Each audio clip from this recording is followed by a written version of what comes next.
Hi, everybody. This is Alpha. I'm the host of Stories from Behind the Counter. Before we get started in any of these episodes, I just wanted to give a little disclaimer. Some of these stories are not exactly family friendly, especially not very child friendly.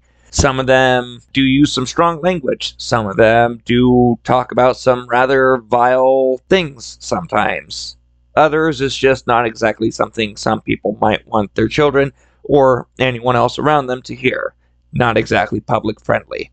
If you have a job in general, you know what I'm talking about. Some things that happen in life are just not public, perfect conversation. So, with that in mind, please keep in mind where you're listening to this, who you're listening to it around, and how you're going to listen to it. Also, if you have any stories that you would like to share with me, please send them my way. I am always up for more stories. I only have so much as my own. So if you have anything you want to share with me, please feel free to share them with me in my email account. Send them to workwithalphag@gmail.com. That is workwithalphag@gmail.com. One last thing I wanted to remind you all about is please make sure you're following me. I am not just on one platform. I am on Spotify, Patreon, Castbox, Podbean, and Buzzsprout. So please, if you have any of those, Patreon is probably going to help me out the best, and hopefully later on it'll be able to help you guys out as well.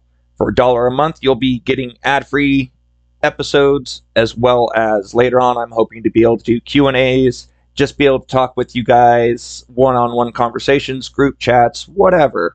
So please make sure you're checking it all out. Let's get into the episode.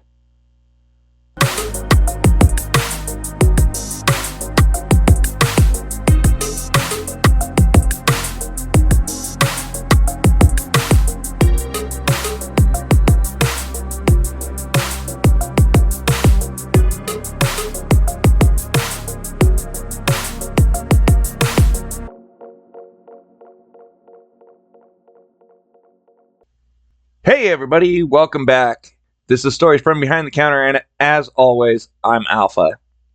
I really appreciate everybody who keeps coming back and listening. It really does help me out a lot. Please, I'm pretty sure I said it in the intro and in the outros, don't forget to make sure you're commenting, liking, do whatever you can. It really helps my algorithm, and it helps me expand, get my reach out, and allow the show to keep growing. That being said, let's get into today's episode.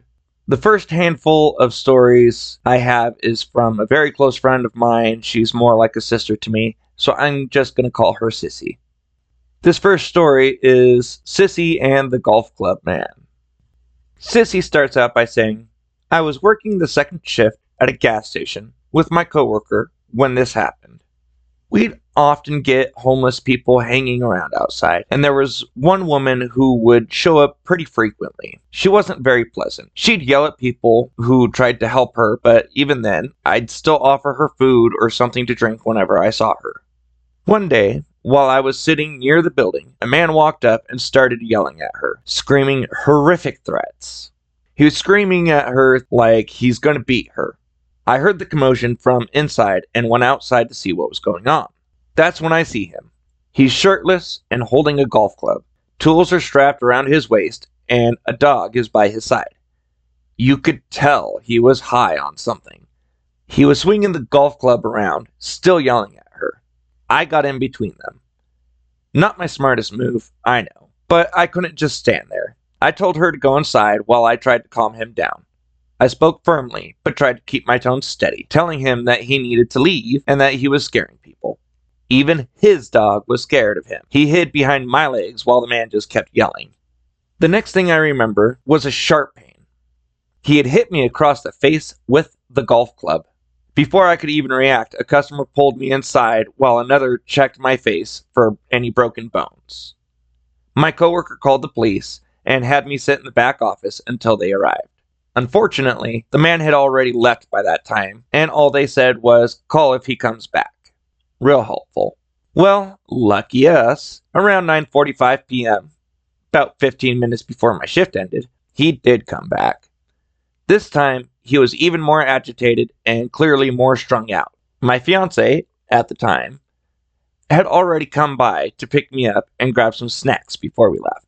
As soon as we saw him, my fiance at the time had me and my coworker run into the back office and lock the door. He and a few customers physically blocked the aisles to keep the man away from us. That time, the police luckily arrived in time, and he was arrested and charged with assault and battery with a weapon. Luckily, I never saw him after that. This is me speaking as Alpha. Wow, that's... Okay, so that was not a very good idea, getting in the middle of that. As much as I respect the fact that you were making sure somebody else was protected, I'm glad nothing worse happened to you, because it definitely could have. Please be careful when dealing with anyone, especially if they already have a weapon. Especially if you're not trained to defend yourself. It can get very dangerous. And in all honesty, a lot of times, even though you didn't swing on him or anything, you probably could have still gotten fired. A lot of companies are shady like that. It sucks. But I'm glad you're okay. This next story is Sissy and the Creepy Ginger. Mind you, she came up with these titles, not me. Sissy says, I was working the third shift, and I was alone. As a woman on night shift, we're taught that if a customer ever asks if we're alone, we should always say a manager or another coworker is in the back office. It's a safety measure. A simple lie that could help keep you alive. Well, one night, while I'm stocking up shelves and front-facing products, a man stumbled in, clearly drunk. I greeted him like usual, and I asked if he needed any help. He said no, so I went back to what I was doing. But then I noticed him. He wasn't shopping. He was walking up and down the aisles slowly, just watching me. Looking around like he was trying to see if there was anyone else in the store, acting kind of shady. He comes up to me and he asks, "Are you alone?" My heart sank. I quickly told him that my manager was in the back office doing paperwork and watching the cameras. He grunted in disappointment and turned toward the shelf, pretending to browse. Then he asked if I was dating anyone. I told him yes, and I mentioned how long I'd been in the relationship. He gave another grunt. Then the question came. You ever slept with a ginger? I stared at him in such disgust and said I wasn't comfortable answering that. But he didn't stop. He smirked and asked if I wanted to close the store and meet him in the bathroom. I rolled my eyes and I said, no, I'm not that kind of lady. Then, with a wink, he asked if I wanted to go hang out in the bed of his truck for a few minutes. That's when I had had enough. I turned to him and I said, no, I don't want to meet you in the bathroom. I don't want to meet you in your truck. I don't want to sleep with you. Either buy your things and leave or I'm calling the police. At that point, he gasped like he was the victim, and he scoffed. But he bought his things and he finally left. Luckily enough, without any real incident. This is me speaking as Alpha again. These kinds of creeps are always the worst in any job, no matter the time of day. And when they're drunk, it just seems to get worse. I'm sorry you had to deal with that, Sissy. I'm glad that this guy didn't try to push his luck, shall we say. But this is a good reminder to everybody to please make sure you're staying safe no matter what job you're at. And if you need to, immediately pull out your phone and start dialing 911 if someone makes you that uncomfortable, especially if you are alone. Personally, I don't believe that anyone should ever be working alone, especially not on an overnight shift or third shift, closing shift, whatever you want to call it. If the sun goes down, there needs to be a minimum of 2 people, if not more, just for strict safety. Please, please, companies, start thinking about your people more. Anywho, moving on to the next story. This one is Sissy and the Machete Man. Boy, Sissy, you really been holding out on me on some of these stories. Let's get into this one. Sissy says I was working the night shift when this happened. Every so often, I think back to that night and I feel incredibly thankful that my instincts kicked in when they did. Personally, as a woman working alone, especially late at night, I sometimes have friends stop by to hang out for a bit while I work. It helps me feel safer. That night, one of my friends was there with me. I had just finished disassembling, cleaning, and reassembling the hot dog grill when he asked if he could step outside for a smoke break. We went out and we were just chatting about anything and everything like normal. Then all we hear is clang, clang. My friend and I froze and looked at each other, confirming that we'd both heard that. A few seconds later, we heard it again. Clang. This one's a little bit closer. The gas station I worked at the time was a part of a plaza with other shops and restaurants. At the far end, there's a restaurant with a short gate and a fence that wraps partway around the building. As the clanging got louder, my heart started racing. Then we saw him. A man had turned the corner, holding a machete. I immediately grabbed my friend's arm and started pulling him toward the door. The man just stood there for a moment, dragging the blade across the metal fence. Clang, clang. He's just staring at us. Then he started walking and suddenly broke into a full sprint straight toward us. I screamed at my friend to get inside. We ran in and I locked the door behind us. I told him to go into the back office while I called the police. I looked up toward the door and there he was, just standing there, tapping on the glass with the machete, smiling. The fear I felt in that moment was like nothing I've ever experienced. My heart felt like it was about to explode. My stomach dropped like I was about to throw up. Then, without a word, he turned and he walked away, still dragging the machete along the side of the building. The police ended up showing up right after he left. Turns out the man had assaulted multiple people and they nearly killed someone. I don't know if he was ever caught, but after that night, I immediately switched shifts. My advice to anyone listening is trust your gut. Always be aware of your surroundings, and please stay safe. This is me speaking as Alpha again. Sissy, that is wonderful advice. I full-heartedly agree. Always go with your gut. Always be aware of your surroundings. Does not matter if you're working daytime, nighttime, whether you see someone carrying something or not. If you have a bad feeling, get somewhere safe. Like I said with the last story, if you have to, pull out your phone immediately. Have 911 ready. If it means that you will survive, do it. Let's go ahead and move on to this next story.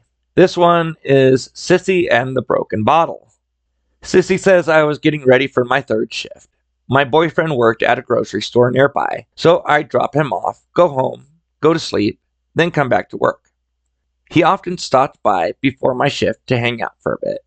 One night, while we were outside talking, a man had approached and complimented my boyfriend's tattoos. He also noticed mine and told us that we looked like a chill couple based on our ink. We smiled and thanked him, and I gave my boyfriend a quick kiss before heading inside. The man walked away, which felt odd since he never entered the store, but I didn't think much about it. About 30 minutes into my shift, I was cleaning the coffee machines when the same man came in. I greeted him, but he ignored me and headed straight back behind the counter, trying to break open the drawers, holding the lottery tickets. I froze. I tried to keep my distance to avoid upsetting him. Suddenly, he grabbed a vodka bottle and he smashed it against the counter, and he pointed the sharp, broken edge at me. I raised my hands, holding them up to show I wasn't a threat, and I stayed as calm as I could. When he finally left, I let out a shaky breath and nearly collapsed from the fear. I called the police and I gave my statement. I never saw him again, but I heard he was caught robbing another gas station just 2 days later. That night taught me how some criminals stake out stores, watching, waiting for the right moment to strike, and when they feel confident enough or comfortable enough, that's when they strike. This is me speaking as Alpha again. That's an extremely scary story. Again, I'm glad nothing bad happened to you. Sounds like this is happening in a big city, and I personally refuse to live in a big city for this exact reason. But I'm glad that you are now out of these gas station jobs because they seem to be the absolute craziest ones. I thought I dealt with some stuff at a couple of my retail jobs, but short of the bomb threat that I talked about in another early episode, I've never dealt with this kind of craziness. Anywho, We're going to go ahead and move on to the next couple of stories. That was the last one from Sissy. This next one is from a friend of mine that used to work at a bank. They want to just be known as the Ghost. So the Ghost starts out telling us a story about her jealous coworkers and bosses. Ghost says, I was nominated as Employee of the Month for 2 months in a row because of the way that I was trained by my manager. Even though they were the ones who trained me to be so good, they chose to make me the Employee of the Month and tried to get me in trouble at the same time. It made no sense to me personally. Why would you make me Employee of the Month if you had that much of a problem with me, or if I was doing my job that bad? Well, the harassment became completely outrageous, looking for anything that they could to get me fired, and just giving me whatever trouble they can, or whether treating me like crap at work or whatever. At one point, they even went as far as trying to get someone else that I got hired on to betray me, which she eventually did. But my customer service and SOP following was so on par that they couldn't find any legitimate reason or way to fire me. It was almost like they were trying to compete with me, even though they were my higher ups and there was other stuff going on in their lives, I'm sure. I heard plenty of it, but they just felt like they had to compete with me for whatever reason. I know that one of the girls was always very two-faced. But no matter what they did, I just bit my tongue and I did what I had to in order to keep my job. And on top of that, I made the personal decision to not hang on to any anger toward her. I even went as far as to try and help her get dates, and I tried to help her out in her personal life.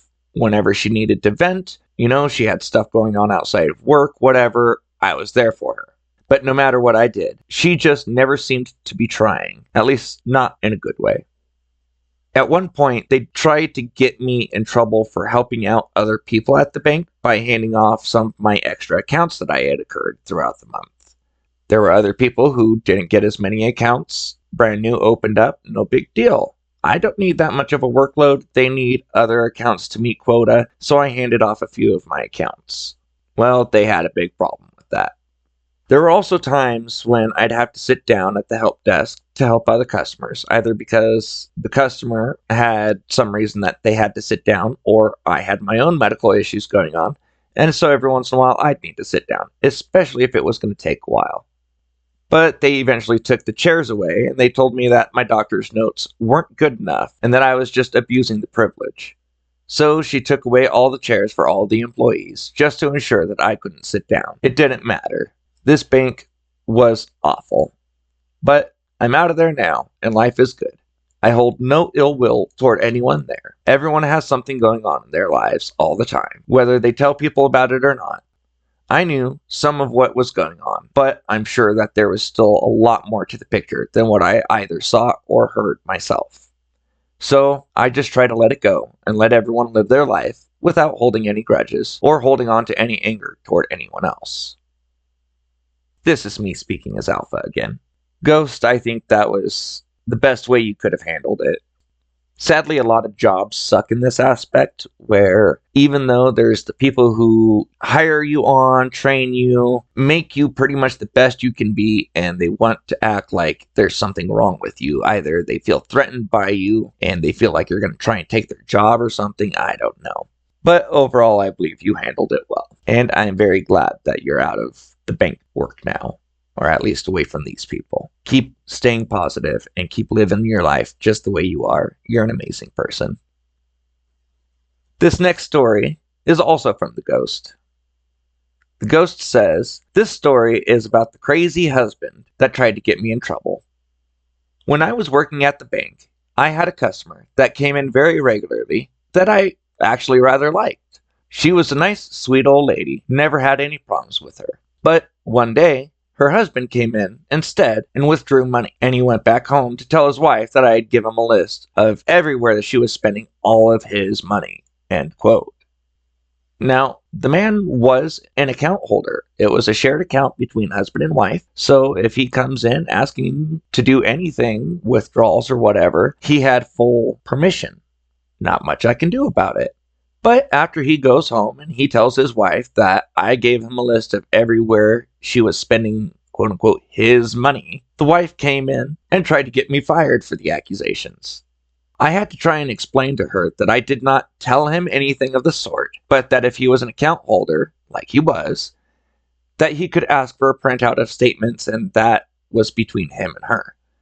Luckily, nothing more came of this, and I never had a problem with those two again that I can recall. But it was just a very weird situation. This is me speaking as Alpha again. Yeah, that one's definitely a little bit strange. Sadly, we've all had a lot of people do stupid stuff like this for one reason or another. Either someone's just having a bad day, they want to go home, stir the pot at home, or for whatever reason, they may not like whoever's working the counter when they go up, so they try to cause troubles. But you handled it well, and especially since he was an account holder, there really wasn't much you could do, even if you knew his malicious intent. So again, I believe you handled this very well. Good job. This is one last story from the ghost. This one's just called The Heartwarming Story. The ghost starts out saying, "A few years back, I was working at a fast food chain. Regular, typical day when this customer came in and she was fighting cancer. You could tell she was having a rough day. I'm sure she had plenty of things going through her head, and of course, just the constant fighting cancer is a bit of a downer. But I just decided to be me, and I told her how beautiful she was, and I had fun while talking to her and taking her order. She told me that I had made her night. I'm not sure exactly how long it had been in between these encounters, but a while later, I was working at the bank, and the same lady came up behind me. She told me how she actually remembered me, and she thanked me again for doing what I did that night. It really made her night, and she thought about it regularly. Sadly, I found out about a month later that she ultimately lost her battle with cancer. I was very sad to hear about it. It did upset me. But thinking about her and those interactions always helped me on my bad days and reminds me why it's good to be the person that I am. Because you never know who or how much you might be helping someone, just by being nice and trying to change the direction of their day. Whether they're fighting cancer, just having a bad day because they ran into a bully, they got stuff going on at home, whatever it is, never stop being a good person. You'd be surprised who you help and how you help. This is me speaking as Alpha one last time. Ghost, that is beautiful. I love those stories. That actually almost makes me want to cry just reading that and retelling it. I full-heartedly agree. Never stop being a good person. Always try to take into account how you might be able to change someone's mood or someone's day. Or, who knows, depending on the subject and random chance of time, you might just change their outlook on life. I'm sad that this lovely lady, she seems very lovely at least, I'm very sad that she lost her battle with cancer. But I'm glad that she had at least one bright star and one glimmer of hope to look at all the way until her dying day. Stay being the amazing person you are.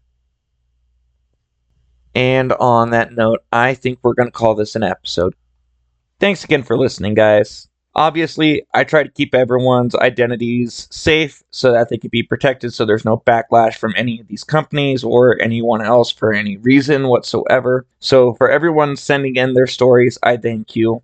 Whatever I call you on the show is all you will ever be known as. With that being said, I want to give a big shout out and a big thank you to Denise Esparza for the artwork. She's the one who did the little thumbnail that you see when I upload all of my episodes. And I do look forward to working with her for any changes in artwork that I decide to do later. If you're interested in seeing anything else and more artwork that she does, you can follow her on Nisi Art on Instagram. That's NEISSE_ART on Instagram. Also, big shout out and a thank you to Nivation. He's the one responsible for the music you hear at the beginning and the ending of the episodes. If you wish to follow him and see what else he provides musically, that is Nivation. Spotify is the only platform that he gave me to shout him out on, but I just wanted to make sure he got the credit for what he did for me. I really do appreciate everything you guys have done for me to help me get this show started and to keep it going. Thank you guys. I really honestly could not have done this without you. For everyone else, thank you again for all your stories. I hope that you guys are enjoying this. One last reminder, please do not forget to check me out pretty much anywhere you can find a podcast. That's where I'm trying to get to. Obviously, the biggest ones I'm going to be on are Patreon and Spotify, but check me out, see where you can find me. Patreon will be the biggest help for me, and as I'm pretty sure I've stated before, that will also help you guys later on. I'm hoping to be able to do live Q&As. I'm hoping to be able to do conversations, one-on-one chats, group chats. I don't care. Maybe like some of the other people I've listened to doing podcasts, we can even make trips out of this and just make it a community. I just want to have fun with this. So I hope you guys are enjoying it, and I hope you can help make the community I'm looking to make. Thanks again, guys. This is Alpha signing off. See you next episode.